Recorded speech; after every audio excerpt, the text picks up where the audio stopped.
বাপজিরা বলার উদ্দেশ্য হয়েছে নবীজি খাদিজাতুল কুবরাকে বললেন, খাদিজাতুল কুবরা বললেন ইয়া রাসূলুল্লাহ আমি আপনার সেবা করি, আপনি আমার সেবা করেছেন, আপনি আমার হক আদায় করছেন, আমি আপনার হক আদায় করছে। নবী গো আপনার আমার মধ্যে যদি আমার ইন্তেকাল হয় আপনার সেই দিন কি হবে? আপনার দেখাশোনা কে করবে? আপনার জন্য খাবার কে রান্না করবে? আপনার সেবা যত্ন কে করবে? নবী মুস্তাফা আমার বললেন ও পাগলি খাদিজা এভাবে বলতে নাই, এভাবে বলতে নাই। খাদিজাতুল কুবরা বললেন আর নবী গো আমি আপনার জবান থেকে শুনেছি হায়াতের মালিক হচ্ছেন আল্লাহ। কে আমাদের হায়াতের মালিক? কে? আল্লাহ। যাকে দুনিয়া জগতে রাখবেন সেই দুনিয়া জগতে থাকবে, আল্লাহ তাআলা যাকে নিয়ে নেবেন সেই দুনিয়া ছেড়ে চলে যাবেন। আজকে হাতিপোতা এসে বড় মসজিদে নামাজ পড়তে গিয়ে বহু মুসল্লিকে দেখতে পেলাম না। খোঁজ নিয়ে দেখলাম ওই মানুষটির শরীর খারাপ নয়, ওই মানুষটি নামাজ পড়ে না এটা নয়, ওই মানুষটি মসজিদে যায় না এটা নয়, বড় মানুষটি দুনিয়া জগতে বেঁচে নাই। হে মুসলমান, আই খাদিজাতুল কুবরা আমার নবীজিকে বললেন ইয়া রাসূলুল্লাহ আমি যদি আপনার আগে মারা যাই নবী গো বলুন বলুন আমাকে কেমন কাফন কিনে দিবেন? যেমন এই কথা বলা, আরে খাদিজা নবীজির মা ছিল না, খাদিজা ছিল। নবীজির বাপ ছিল না, খাদিজা ছিল। নবীজির দাদা ছিল না, খাদিজা ছিল। নবীজির চাচারা ছিল না, খাদিজা ছিল। আবু জেহেল যখন পাথর মেরেছিল, উতবা যখন পাথর মেরেছিল, সাইবা যখন পাথর মেরেছিল, উতাইবা যখন পাথর মেরেছিল, আমার নবীজির শরীর যখন ফুটো হয়ে গিয়েছিল, আমার নবীজির শরীর থেকে ঝরঝর করে রক্ত ঝরছিল, ওই সময় নবীজির গায়ে রক্ত মুছানোর জন্য কোনো মহিলা ছিল না। যে মহিলাটি ছিল তার নাম হচ্ছে খাদিজা। বাপজিরা এই খাদিজা বললে ইয়া রাসূলুল্লাহ আমি যদি আপনার আগে মারা যাই আমাকে কেমন কাফন দিবেন? নবী আমার ঝরঝর করে কান্না করতে লাগলেন আর বললেন খাদিজা গো এই মক্কা নগরের যত নামে দামে উন্নতি কোম্পানির কাফন আছে খাদিজা, এই কাফন কিনে তোমাকে দাফন করব। নবী আমার যখন এই কথা বললেন খাদিজা বললেন ইয়া রাসূলুল্লাহ মক্কার কোন দোকান থেকে আমাকে কাফন দিতে হবে না, মদিনার কোন দোকান থেকে কাফন দিতে হবে না, নতুন পাঁচটি কাফন আমাকে দিতে হবে না। ইয়া রাসূলুল্লাহ আমার যেদিন ইন্তেকাল হবে নবী গো আমি যে কাফনটা রেখে দিয়েছি ওইটাই পরিয়ে দাফন করে দেবেন। আমি রেখে দিয়েছি।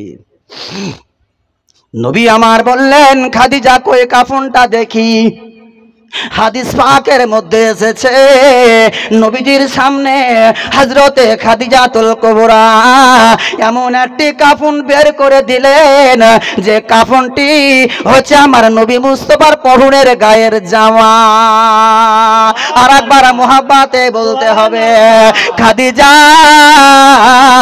নবীজির সামনে বললেন ইয়া রাসূলুল্লাহ এই জামাটা আপনার বেকার হয়ে গিয়েছিল, এই জামাটা আপনি রেখে দিয়েছিলেন, ফলে এই জামাটা আমি আমার কাফনের জন্য রেখে দিয়েছে।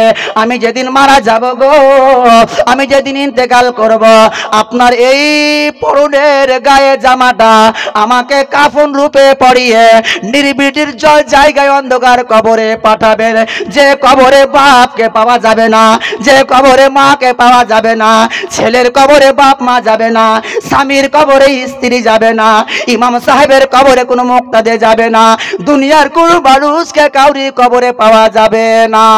ইয়া রাসূলুল্লাহ আপনি আমাকে যখন কবরে দাফন করে আসবেন এই কাফনটা পরিয়ে দেবেন, আপনার গায়ের জামা যখন আমার শরীরে থাকবে কবরে আযাব আমার হবে না। আর একবার মোহাব্বতে বলো কবরেরি আযাব গো বন্ধু, কবরে রে আজাব গো বন্ধু কি বলিব যন্ত্রণা বেরাদার আম্মাজান খাদিজাতুল কুবরা বললেন আমাকে যখন আপনার গায়ের পরনের জামাতে কাফন রূপে কবরের মধ্যে দাফন করবে না আমার কবরে কোনো আযাব হবে না। হে মুসলমান নবীজির গায়ের জামাটা যদি খাদিজাতুল কুবরা নিতে রাজি হন আমরা কি নবীজির দেওয়া ইসলাম নিতে রাজি হব না? হব না? তবে আমরা কেন ইসলামের অবমাননা করছি? লাগাই তৈরি করে একটি জিনিস চামারে আর খাই ওই জিনিস মুসলমানে, তাই নয়? মদ বিক্রি করে চামারে আর সেই মদ খায় আমার ঘরের মুসলমান সন্তানে, খাচ্ছে না? ঠিক হবে বলে মনে হয়? নবীকে রাজি খুশি করা যাবে? নবীকে সন্তুষ্ট করা যাবে? মুসলমান এই যে হচ্ছে নবী মুস্তাফার গায়ের পবিত্র জামা মুবারকের ফজিলত, নবী মুস্তাফার গায়ের পবিত্র জামা মুবারকে যদি এই ফজিলত হয় স্বয়ং নবীজির শান ফজিলত কত হতে পারে। এই জুব্বাটি হাতে নেওয়ার পরে নবী মুস্তাফা আমার হযরতে উমারে ফারুক আর আলীউল মুর্তজাকে বললেন ওগো আলে মুশকিল কোসা তোমরা এই আমার জুব্বাটি কোরআন শহরে আমার এক পাগল আছে, কিরান শহরে আমার এক দেওয়ানা আছে, আমার এক মাস্তানা আছে যার নাম হচ্ছে হযরতে ওয়াইস কুরুনি। জোরে জোরে বলুন সুবহানাল্লাহ। এই ওয়াইস কুরুনিকে তোমরা জুব্বাখানি দিয়ে এসো। আবু বকর সিদ্দিক মনে মনে ভাবছে আল্লাহ আমি জুব্বাখানি পেলাম না, ওয়াইস কুরুনি কি এমন কাজ করেছে যে ওয়াইস কুরুনিকে নবী আমার জুব্বাখানি দিতে বললেন। উমারে ফারুক মনে মনে ভাবছে আল্লাহ আমি এই জুব্বাখানি পেলাম না, ওয়াইস কুরুনি কি এমন কাজ করেছে যে নবী মুস্তাফা আমার এই জুব্বাখানি ওয়াইস কুরুনিকে দিতে বলেছেন। যাই হোক ইনারা করলেন কি হযরতে ওয়াইস কুরুনির কাছে গেলেন, ওয়াইস কুরুনির সন্ধান নিলেন, ওয়াইস কুরুনিকে সালাম দিলেন, সালামের জবাব তিনারা নিলেন। এবারে জুব্বাখানি তিনার হাতে তুলে দিলেন আর বললেন ওয়াইস কুরুনি গো আল্লাহ রাসূল আপনাকে এই জুব্বাখানি দিয়েছেন, আমার পয়গম্বরে আজম আপনাকে জুব্বাখানি উপহার দিয়েছেন, আপনি জুব্বাখানি অ্যাকসেপ্ট করুন, আপনি জুব্বাখানি গ্রহণ করুন আর নবীর উম্মত উম্মতিদের জন্য আল্লাহ দরবারে দোয়া করুন।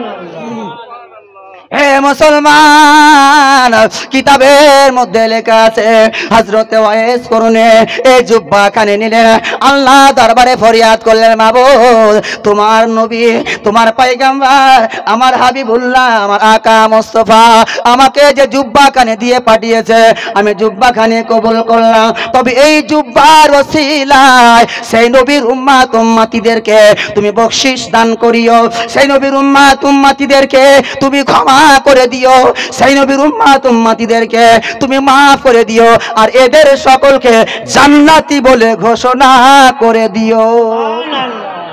দোয়া খায়ের করলেন।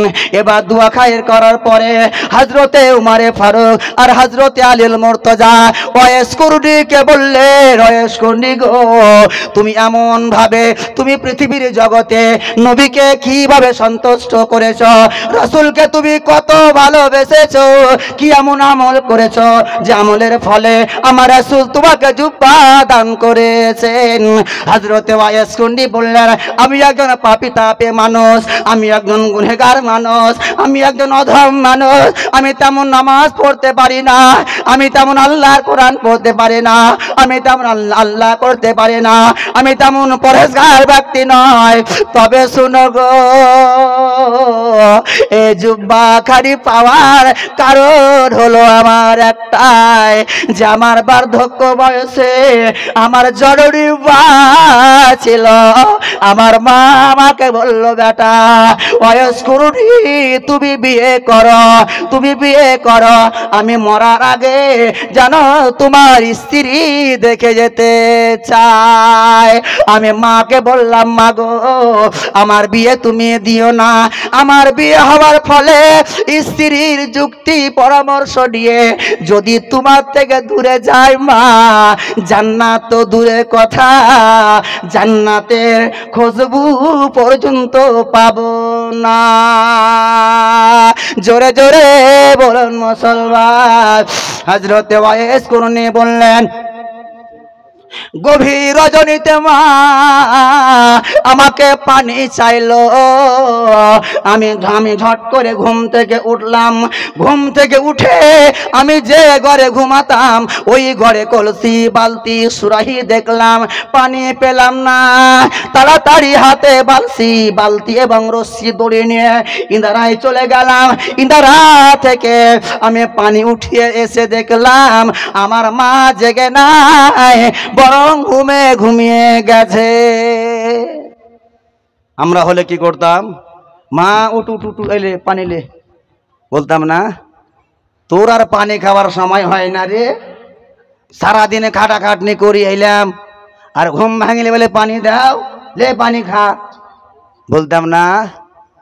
আমাদের মতন সন্তান হলে কিন্তু বলতো।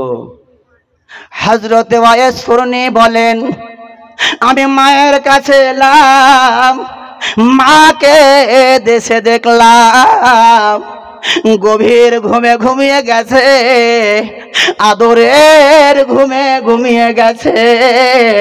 আমি মাকে জাগালাম না, মাকে উঠালাম না। আমি মনে মনে চিন্তা করলাম, আল্লাহ সময় মতন পানি দিতে পারলাম না, এখন যদি আমি ঘুমিয়ে যাই, আবার যদি মা উঠে পানি চায়, হাসরের মাঠে মা আমাকে বলবে, আল্লাহ ওয়াইস করুনিকে রাত্রে পানি চেয়েছিলাম, পানি দিতে পারে রে। আমার আল্লাহর দরবারে মা যখন এই কথা বলবে, মুসলমান জান্নাত তো দূরের কথা, আমি ওয়াইস করুনি জান্নাতের খুশবু পাবো না। বেরাদার, হযরত ওয়াইস করুনি বলেন, মায়ের মাথার কাছে আমি সারা রাত দাঁড়িয়ে থাকলাম। ফজরের আযান হলো, আসসালাতু খায়রুম মিনান নাম, আসসালাতু খায়রুম মিনান নাম। আমার মা দরবার করে উঠল, ঘুম থেকে উঠে তার মাথার কাছে আমি ওয়াইস করুনি আমাকে পেল, আর আমাকে পাওয়ার পরে বলল, বেটা তুমি এখানে দাঁড়িয়ে কি করছো বলো?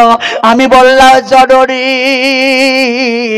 ক্ষমা করে দিও, মাফ করে দিও, যখন পানি চেয়েছিলে পানি দিতে পারেনি, ইদারা পানি আনতে গেলাম, এসে দেখলাম ঘুমিয়ে গেছো।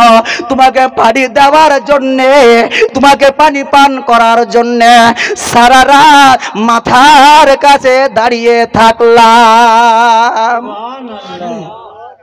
হায় রে মা, এত সুন্দর যার বলি, এত সুন্দর যার আদর্শ, এত সুন্দর যার ব্যবহার, তার মা, তার নাম হচ্ছে মা।